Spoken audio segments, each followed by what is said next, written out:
নমস্কার, দেখছেন কলকাতা টিভি। আপনাদের সঙ্গে রয়েছি আমি ঋষিকেশ। শুরু করছি নারদ নারদ। আজ যে বিষয় নিয়ে আমরা আলোচনা করব, তর্ক বিতর্ক হবে, সেই বিষয়ে আপনাদের জানাই। তৃণমূলে পঞ্চায়েত উপপ্রধানকে গুলি করে খুন করা হয়েছে। ঘটনার জেরে ব্যাপক চাঞ্চল্য উত্তর 24 পরগনার গুমায়। মৃত উপপ্রধানের বাড়িতে দেখা করতে গিয়ে ক্ষোভের মুখে পড়েন বিধায়ক নারায়ণ গোস্বামী।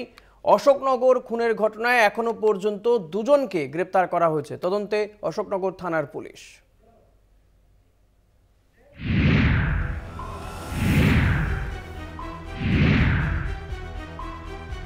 থমথমে অশোকনগর। সোমবার সকালে এলাকায় পুলিশ মোতায়েন। উত্তর 24 পরগনার গুমা 1 নম্বর পঞ্চায়েতের উপপ্রধান বিজন দাসকে গুলি করে খুনের অভিযোগ। সূত্রের খবর, এই পঞ্চায়েতের প্রাক্তন প্রধান ছিলেন বিজন দাস। পরবর্তীতে তিনি উপপ্রধান হওয়ার পর থেকেই পঞ্চায়েতের অভ্যন্তরে গোষ্ঠী কোন্দলের সূত্রপাত। সোমবার মৃত উপপ্রধানের বাড়িতে দেখা করতে গিয়ে ক্ষোভের মুখে পড়েন বিধায়ক নারায়ণ গোস্বামী। অভিযুক্ত গৌতম দাসের শাস্তির দাবি বিধায়ক নারায়ণ গোস্বামীর। বৃহত্তর ষড়যন্ত্রের অভিযোগ তৃণমূল বিধায়কের।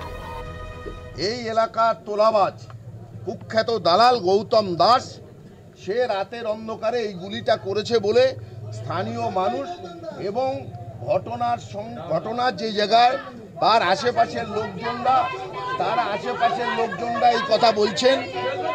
এবং আমরা মনে করি যে পুলিশ কয়েকজনকে আটক করেছে এবং আমরা মনে করি 24 ঘন্টার মধ্যে এসপির সাথে আমার কথা হয়েছে, 24 ঘন্টার মধ্যে এই গৌতম দাসকে গ্রেপ্তার করতে হবে।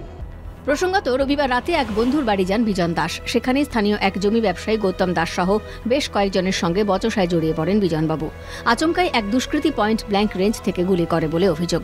গুলি লাগে মাথায়। তড়িঘড়ি বারাসত হাসপাতালে নিয়ে যাওয়া হলে তাকে মৃত ঘোষণা করেন চিকিৎসকরা।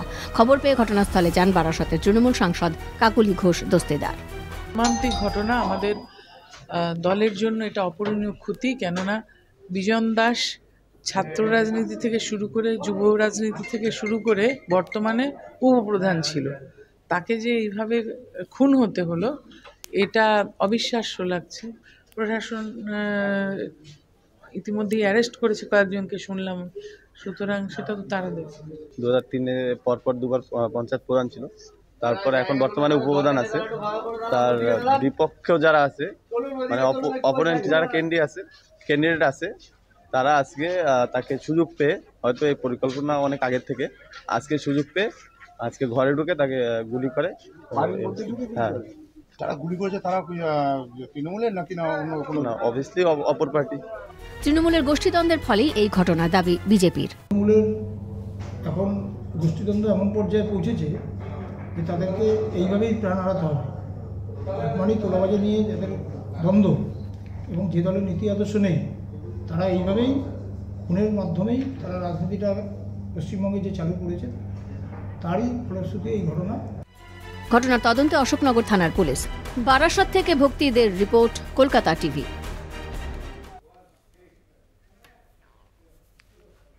বিজন দাসের খুনের পরেই কিন্তু রাজনৈতিক চাপানুতো শুরু হয়ে গিয়েছে। অভিযোগ পাল্টা অভিযোগ চলছে। আজকে এই বিষয় নিয়ে আমরা আলোচনা করব, তর্ক বিতর্ক চলবে। আমাদের সঙ্গে রয়েছেন 3 জন বিশিষ্ট অতিথি। রয়েছেন ডিওয়াইএফআই নেতা সৌরভ ঘোষ, আপনাকে স্বাগত। রয়েছেন বিজেপি নেতা কালিদাস মণ্ডল, আপনাকেও স্বাগত। রয়েছেন তৃণমূল কংগ্রেসের পক্ষ থেকে জয় ঘোষ, আপনাকেও স্বাগত জানাবো আমাদের এই অনুষ্ঠানে। আমি কালিদাসবাবু, আপনাকে দিয়েই শুরু করতে চাইব। এই যে তৃণমূল নেতা খুন, উপপ্রধান, তাকে খুন করা হলো, তৃণমূল কংগ্রেসের পক্ষ থেকে অভিযোগ করা হচ্ছে। একজন ব্যক্তির বক্তব্য শোনালাম, তারা বলছে যে বিজেপির লোকজনই একে খুন করেছে, বিজন দাসকে। বলবো আমি, এটা সম্পূর্ণ ভাওতাবাজি। ভারতীয় জনতা পার্টি খুনের রাজনীতিতে কখনোই বিশ্বাস করে না। আজকে অশোকনগরে বিজনবাবু খুন হয়েছেন, এটা তৃণমূলের ভাগ বাটোয়ারা এবং তৃণমূলের সেন্টিকেজ রাজনীতি। উনি একসময় ওখানকার প্রধান হয়েছিলেন, পরবর্তীতে একটা শিক্ষকতার চাকরি পেয়ে যান এবং গত নির্বাচনে গুমা পঞ্চায়েতে উনি আবার নির্বাচনে দাঁড়িয়ে জিতে উপপ্রধানের পদ নিয়েছেন। এটা সম্পূর্ণ তৃণমূলের ভাগ বাটোয়ারা, গোষ্ঠী কোন্দলের ফল হচ্ছে আজকের বিজন দাসের মৃত্যু। একদমই। আমি সৌরভ আপনার কাছে আসবো। এই যে যেখানে তৃণমূল বলছে বিজেপির লোকজন খুন করেছে, বিজেপি বলছে তৃণমূলের লোকজন খুন করেছে, আপনাদের কি মনে হচ্ছে এক্ষেত্রে? দেখুন, আমি তো আর গোয়েন্দা নই কে। হ্যাঁ, হ্যালো, শুনতে পাচ্ছি, বলুন। ফ্রেম সেন্টার করো। হ্যাঁ হ্যাঁ, বলছি আমি তো আর গোয়েন্দা নই, কে খুন করেছে আমি বলতে পারবো না। তবে আমি এটা জানি যে বকটুইতে খুন হয়েছিল। না, আমি আপনাকে বলিও নি যে কে খুন সেই করেছে সময় সেটা আপনাকে ঠিকমতো বলতে। আপনার সময় কি মনে পুলিশ হচ্ছে? যায়নি, তাই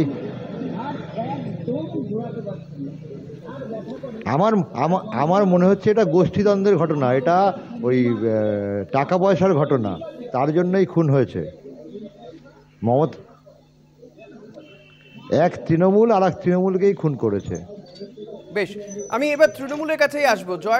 জয়বাবু, আপনার কাছ থেকে জানতে চাইবো, এই যে বিজেপি কিংবা ডিওয়াইএফআই বা সিপিএম অর্থাৎ তারা কিন্তু বলছেন যে এটা গোষ্ঠী কোন্দলের জেরেই খুন হতে হয়েছে এই বিজন দাসকে। দেখুন, বারাসাত সংসদীয় এলাকা অত্যন্ত শক্ত ঘাঁটি তৃণমূল কংগ্রেসের। একটা মৃত্যু হয়েছে, একটা মানুষের মৃত্যু হয়েছে, অত্যন্ত দুঃখজনক। আমাদের ছাত্র আন্দোলন থেকে উঠে আসা, যুব আন্দোলন থেকে উঠে আসা বিজন দাসের মৃত্যু, তার সঠিক শাস্তির দাবি আমরা করছি। আমাদের প্রশাসন এবং বিচার ব্যবস্থার ওপর আস্থা আছে, সঠিকভাবে তারা শাস্তি পাবেন। কিন্তু বিরোধীরা তাদের দুর্বল মাটি পরপর ক্ষয়িষ্ণু হতে চলেছে। তার জন্যে রাজনীতির আঙিনায় তারা একটু ঘোলা জলে মাছ ধরার জন্যে আজকে গোষ্ঠীদ্বন্দ্বর কথা বলছেন। তৃণমূল কংগ্রেস একটাই, নেত্রীর নাম মমতা বন্দ্যোপাধ্যায়। আর আমাদের মা মাটি মানুষের দলে কোনো গোষ্ঠী কোন্দল নেই। আমরা নির্দ্বিধায় বলতে পারি, শুধু বারাসাত সংসদীয় এলাকা নয়, সারা বাংলার বুকে তাহলে বিজন দাসকে খুন করলো কে? প্রত্যেকটি কর্মী কেন খুন হতে হলো একত্রিতভাবে লড়াই বিজন করে। দাসকে? কেন খুন হতে হলো, এটা বিচার ব্যবস্থার উপর আমাদের আস্থা আছে। এটা সাবজুডিস কেস, বিচার ব্যবস্থা, বিচারাধীন ব্যবস্থার ভেতরে আমরা কেউ জ্যোতিষী নই। আবার বলছি, বিচার ব্যবস্থার ভেতরে চলছে। প্রশাসন তার সঠিক তদন্ত করে যিনি এই ধরনের একটা দুষ্কৃতিমূলক কাজ করেছেন তাকে নিশ্চয়ই গ্রেপ্তার করে সঠিক শাস্তিটা দেবেন, আমরা আশা রাখি। বিধায়ক নারায়ণ গোস্বামী তিনি বলছেন গৌতম দাস তাকে গ্রেপ্তার করতে হবে। আপনার কি তাই মনে হয়?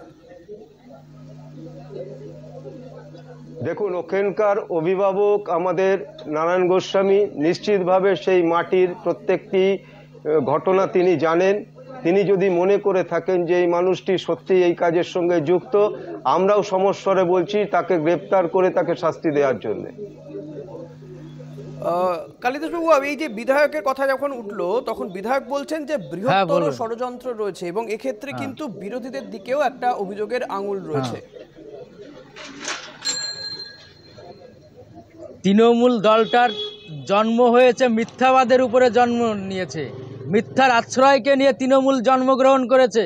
তৃণমূল 2011 সালের মে মাসে ক্ষমতায় আসার পর থেকেই প্রথম খুনোখুনির রাজনীতি শুরু হয়। উল্টোডাঙ্গা থেকে জগদ্ধাত্রী পুজোর বিসর্জনকে কেন্দ্র করে যে ওখানে যে ঘটনা ঘটেছিল এবং প্রমোটারি রাজত্ব কায়েম করেছিল স্বপন মণ্ডল খুনের মাধ্যমে, প্রথমেই শুরু হয়েছিল এই খুনোখুনির রাজনীতি।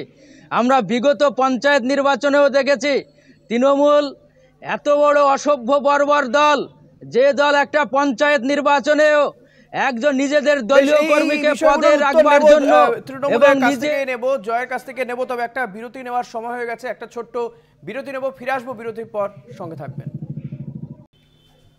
ফিরলাম বিরতির পর, দেখছেন নারদ, আপনাদের সঙ্গে রয়েছি আমি ঋষিকেশ। আমি জয় আপনার কাছে আসবো, যে কথা বিজেপির পক্ষ থেকে বলছে যে তৃণমূল কংগ্রেস মানেই মিথ্যাচার। এসব কথা শুনলে ঘোড়াতেও হাসবে, বুঝতে পেরেছেন? কারণ 2014 সালে আমরা দেখেছিলাম একজন মসিহাকে লাল কার্পেটে ষষ্ঠাঙ্গে প্রণাম করতে করতে ভারতবর্ষের মসনদে বসেছিলেন, বলেছিলেন এ চেয়ার আমার নয়, আমি জনসাধারণের চেয়ার। তারপরে নোটবন্দি দেখেছি আমরা, তারপর একের পর এক রাষ্ট্রায়ত্ত সংস্থাগুলোকে বিক্রি হতে দেখেছি। তারপরে আমরা দেখেছি কি যা পিএম কেয়ারসের যে ফান্ড, সেই ফান্ড কোথায় গেল এখনো পর্যন্ত আমরা জানি না। হাজার হাজার যোজন পথ মমতা ব্যানার্জি পিএম পোষণের ফান্ড থেকে পঞ্চায়েত নির্বাচন করেছে। টাকাগুলো ঢুকে যায়, বিজয় মালিয়াদের ধরে আনতে পারে না। সাধারণ মানুষকে প্রতি মুহূর্তে 9টা বছর শাসনকালে মমতা ব্যানার্জি দল পিএম পোষণের যে মিড ডে মিলের টাকা থেকে পঞ্চায়েত নির্বাচন করেছে, তার মতো মিথ্যাচার মিথ্যাবাদী প্রধানমন্ত্রী আর ভারতবর্ষের স্বাধীনোত্তরকালে একবারও আসেনি। আমরা বলছি দুই দলের রাজনৈতিক চাপানুতোর, আখেরে কি মনে হয় এই রাজনৈতিক জমির কারণেই এই ধরনের খুনের ঘটনা ঘটছে, খুনোখুনি ঘটে যাচ্ছে একের পর এক? বেশ কালিদাসবাবু, শুনেছি আপনার কথা, বাকিদেরকে বলতে দিন, সৌরভকে বলতে দিন। সৌরভ, দুর্বল করছে। সাংগঠনিক ভাবে পড়াশুনো করুন, আপনাদের ভেতর শিষ্টাচারটাকে নিয়ে আসুন। দল করতে গেলে মানুষকে কি কথা বলছেন, জয় জয় আমি একটু সৌরভের কথা শুনি। জয়, শিষ্টাচারের মধ্যে দিয়ে বলুন। জয় একটু শুনুন। সৌরভ বলুন আপনি। মানুষ বাংলার বুকে শুনছেন, 10 কোটি মানুষ বাংলার বুকে জয় জয় এবং কালিদাস বাবু দুজনকে একটু চুপ করতে হবে। কি করে বলবো? বলুন বলুন সৌরভ বলুন। প্রথম কথা হচ্ছে তৃণমূলের প্রতিনিধির এই বস্তা পচা কথা, এটা শুনে বিজন দাসের পরিবারের কাছে সহমর্মিতা যাবে না। দ্বিতীয় কথা হচ্ছে বিজেপির পক্ষ থেকে যে কথা বলা হচ্ছে, বিজেপি যে এই খুনোখুনিতে খুব নিজেকে মুক্ত রাখতে পেরেছে তাও নয়। যিনি তৃণমূলের প্রতিনিধি আছেন তাকে আমি স্মরণ করিয়ে দিতে চাই, পশ্চিমবাংলায় এখন সব দুর্নীতির সঙ্গে জমি যুক্ত আছে। বিজন দাস খুন হওয়ার আগে জমি ব্যবসায়ীর সঙ্গে সমস্যা হয়েছে। বুঝুন, আপনার মতন একজন তৃণমূল কর্মী ছিলেন। বিজন সেতু, নন্দীগ্রাম, নেতাই, সিঙ্গুর, একটার পর একটা মানুষের রক্ত। এই বস্তা পচা কথায় বিজন দাসের পরিবার শূন্য থেকে মহাশূন্যে পৌঁছে গেছেন। যত কম কথা বলেন বাংলার বুকে বাংলার মানুষ ততটা শান্তিতে থাকবে। সত্যি তো মুখ দেখতে চাইছে শাহজাহানের, ওকে সামনে আনুন। শাহজাহানের মুখ লোকে দেখতে চাইছে। আজকে কলকাতা হাইকোর্ট জানিয়েছে কুণাল ঘোষের মতো চোর সেও এখনো শাহজাহানের অ্যারেস্টের জন্য বন্দোবস্ত করছে। রাজ্যের সরকার এখন আর মমতা ব্যানার্জি চালায় না।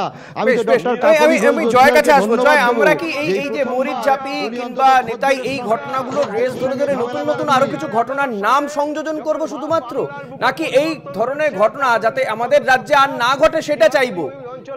খুব সংক্ষেপে জয়, জয় আমার প্রশ্ন উত্তর দিন। জয়, সময় নেই। আমাদের ভোট ব্যাংক ওখানে নেই। যেখানে হয়েছে সেটা 10 কোটি বাংলার 88,752 বর্গ কিলোমিটার মধ্যে 400 কালিদাস বাবু আপনার কাছে উত্তর আছে। আমরা কি এই ঘটনার সঙ্গে নতুন কোনো ঘটনার নাম সংযোজন হবে শুধুমাত্র, নাকি নির্মূল হবে এই ঘটনা, বন্ধ হবে? একদম সংক্ষেপে কালিদাস বাবু, ওয়ান লাইন। এই ঘটনা নির্মূল করতে গেলে মমতা ব্যানার্জির সরকারকে ক্ষমতাচ্যুত করতে হবে। মমতা ব্যানার্জির সরকার যতদিন থাকবে পশ্চিমবঙ্গের বালি প্রমোটারি এবং খুন খারাপির রাজত্ব কায়েম হবে। আমার আজকে সময় নেই। অসংখ্য ধন্যবাদ সময় দেওয়ার জন্য।